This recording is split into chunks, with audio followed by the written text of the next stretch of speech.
মই কংগ্ৰেছ দলৰ এগৰাকী সক্ৰিয় কৰ্মী আৰু অসম প্ৰদেশ কংগ্ৰেছ কমিটিৰ এগৰাকী মুখপাত্ৰ হিচাপে মই বৰ্তমান দায়িত্ব নিৰ্বাহ কৰি আছোঁ আৰু প্ৰত্যেকগৰাকী দলীয় কৰ্মীৰে এটা হাবিয়াস থাকে, আশা থাকে নিৰ্বাচনী ৰাজনীতিত অংশগ্ৰহণ কৰাৰ কাৰণে। সেই উদ্দেশ্যে 2026 চনত যিটো বিধানসভা নিৰ্বাচন অনুষ্ঠিত হ'ব, সেই নিৰ্বাচনত মই অসম প্ৰদেশ কংগ্ৰেছ কমিটিৰ হাইকমাণ্ডৰ ওচৰত মই দলীয় প্ৰাৰ্থিত্বৰ বাবে আবেদন কৰিম আৰু সেই আবেদন কৰাৰ প্ৰাৰম্ভিক পৰ্যায় যিটো প্ৰক্ৰিয়া, সেই প্ৰক্ৰিয়া হিচাপে মই আমাৰ দলৰ সমষ্টিটোৰ অন্তৰ্গত যিসমূহ মণ্ডল কংগ্ৰেছ আছে, সেই মণ্ডল কংগ্ৰেছ, বুথ কংগ্ৰেছ আৰু কংগ্ৰেছ দলৰ বিভিন্ন পদাধিকাৰীসকলক মই তেওঁলোকৰ লগত মোৰ যি দেখা সাক্ষাৎ বা সংযোগ স্থাপনৰ কাৰণে প্ৰয়াস চেষ্টা কৰিছোঁ আৰু তেওঁলোকৰ দোৱা আৰু আশীৰ্বাদ বিচাৰি মই বিভিন্ন মণ্ডল বা বিভিন্ন অঞ্চলত ঘূৰি আছোঁ আৰু আজি মাজগাঁও মণ্ডলত অহাৰ সেইটোৱেই উদ্দেশ্য। ৰাইজৰ পৰা কিমান সঁহাৰি পাইছে আপুনি?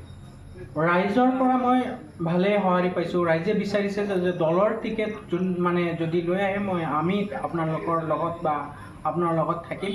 ইতিমধ্যে আমাৰ দলৰ বিভিন্ন পৰ্যায়ৰ নেতৃবৃন্দয়ো মোক সেই একেই কথা কৈছে, দলৰ ঊৰ্ধ্বতন কৰ্তৃপক্ষই যদি আপোনাক বিবেচনা কৰে তেতিয়াহ'লে আমি আপোনাৰ লগত আছোঁ, সেইটোৱে কথা।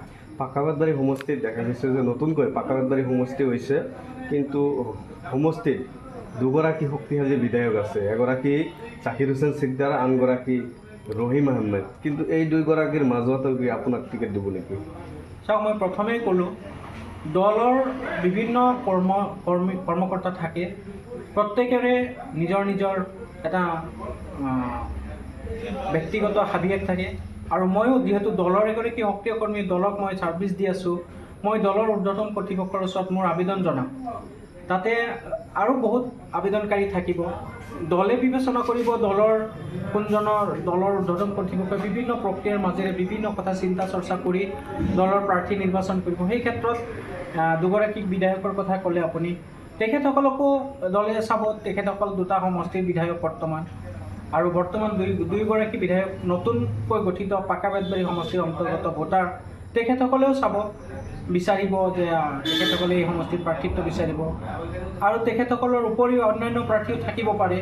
ময়ো এগৰাকী সেইসকলৰ মাজত আৰু প্ৰত্যেকগৰাকী ব্যক্তিৰ পৰাই নিশ্চিতভাৱে এগৰাকীকেই নিৰ্বাচিত কৰিব।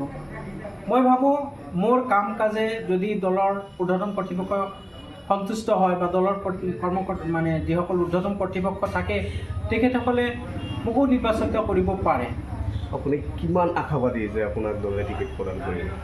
মই মোৰ নিজৰ প্ৰাৰ্থিত্ব যিটো বিচাৰিছোঁ, মই সম্পূৰ্ণ আশাবাদী, কাৰণ মই দলৰ কাৰণে বহুদিন হ'ল কাম কৰি আছোঁ আৰু বৰ্তমান যিহেতু নতুন সমষ্টি, আমাৰ ঊৰ্ধ্বতন কৰ্তৃপক্ষৰো এটা কথা আছে যে নতুন মুখৰ কাৰণে তেওঁলোকেও প্ৰাৰ্থিত্বৰ কাৰণে যিটো চিন্তা চৰ্চা, সেই চিন্তা চৰ্চা ইতিমধ্যে গোটেই ৰাষ্ট্ৰব্যাপীয়ে চলি আছে। কাৰণ আমাৰ কেন্দ্ৰীয় যিসকল নিখিল ভাৰত কংগ্ৰেছ কমিটিৰ সভাপতি বা যিসকল ঊৰ্ধ্বতন কৰ্তৃপক্ষ আছে, তেখেতসকলৰ এটাই কথা, দলৰ কাৰণে নতুন মুখ ওলাই আনিব লাগে আৰু মই নতুন মুখ হিচাপে মই সম্পূৰ্ণ আশাবাদী। হয়, দলে যদি আপোনাক টিকেট দিয়ে তেতিয়াহ'লে আপুনি ৰাইজৰ মাজত কি আশাৰে আগবাঢ়ি যাব?